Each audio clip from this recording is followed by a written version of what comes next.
نحمدہ و نصلی علی رسولہ کریم اما بعد۔ وظائف ٹیوب کے پیارے سامعین و ناظرین، السلام علیکم ورحمۃ اللہ وبرکاتہ۔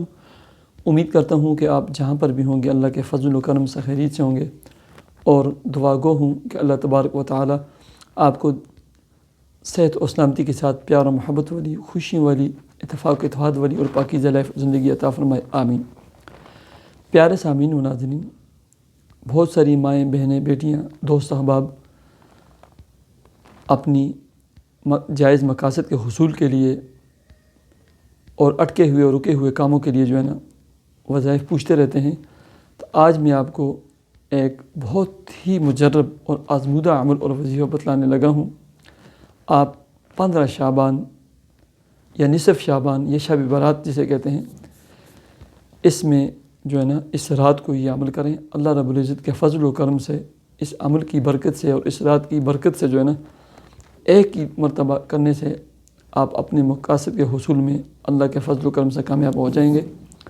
یاد رکھیں کہ 15 شعبان، شب برات یا نصف شعبان اس میں آپ کوئی بھی عبادت کر سکتے ہیں، ذکر کریں، تلاوت کریں، تسبیحات پڑھیں، صلاۃ تسبیح پڑھیں۔ لیکن بہت سارے لوگ کافی ساری چیزوں کے اہتمام کرتے ہیں، قبرستان، پٹاخے، کمیں، دیگیں، اور ایسے ہی بڑے اہتمام کے ساتھ فرض واجب سمجھ کر صبح کا روزہ، اور جو لوگ نہیں رکھتے اس کو برا بھلا سمجھتے ہیں۔ یہ ساری بدعات ہیں۔ 15 شعبان کے بارے میں یا شب برات کے بارے میں 8 احادیث ہیں، اس میں سے 5 متکلم فی ہیں اور 3 ٹھیک ہیں۔ فضیلت کے لیے ایک حدیث کا بھی ہونا کافی ہے۔ باقی اس دن کا روزہ رکھنا فقط مستحب ہے، آپ رکھیں اچھی بات ہے، نہ رکھیں کوئی گناہ نہیں ہے۔ لیکن اہتمام اور اس طرح اجتماعی صلاۃ تسبیح پڑھنا، یہ ساری کی ساری سلف صالحین اکابرین سے، قرآن اور حدیث سے اسے کسی بھی قسم کا کوئی ثبوت نہیں ملتا، سب بدعات ہیں۔ اور فقہاء کرام نے نور الاعجاز سے لے کر ہدایت تک سب کتابوں میں اس خاص راتوں میں اس طرح اجتماعی اور اجتماع کا اہتمام کرنا بدعت لکھا ہے، مکروہ لکھا ہے۔ اس سے بچیں۔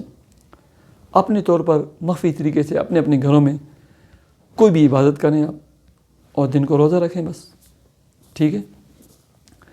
باقی یہ عمل میں آپ کو بتلا دیتا ہوں۔ عشاء کے بعد سورہ یاسین پڑھیں، اس کے بعد 313 مرتبہ حسبنا اللہ و نعم الوکیل پڑھیں اپنے مقصد کو سامنے رکھ کر۔ اس کے بعد 2 نفل پڑھیں صلاۃ حاجت کے، اور گڑ گڑا کرنا اپنے مقصد میں کامیابی کے لیے دعا کریں۔ اس کے بعد دوبارہ سورہ یاسین پڑھیں۔ سورہ یاسین مکمل ہو جانے کے بعد پھر 313 مرتبہ یا حی یا قیوم یا ذل جلال والاکرام، یا حی یا قیوم یا ذل جلال والاکرام 313 مرتبہ یہ پڑھیں۔ پھر اس کے بعد 2 نفل صلاۃ حاجت کے پڑھیں، اور گڑ گڑا کر اللہ کے حضور اپنے جائز مقصد کی کامیابی کے لیے، رشتے کے لیے، اپنے رکے ہوئے کام کے لیے دعا کریں۔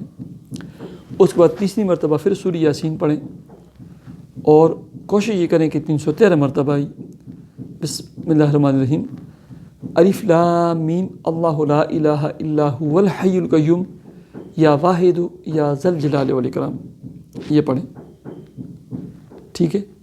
اور اس کے بعد 2 نفل پڑھ کر اپنے مقصد میں کامیابی کے لیے، جائز مقصد کے حصول کے لیے دعا کریں۔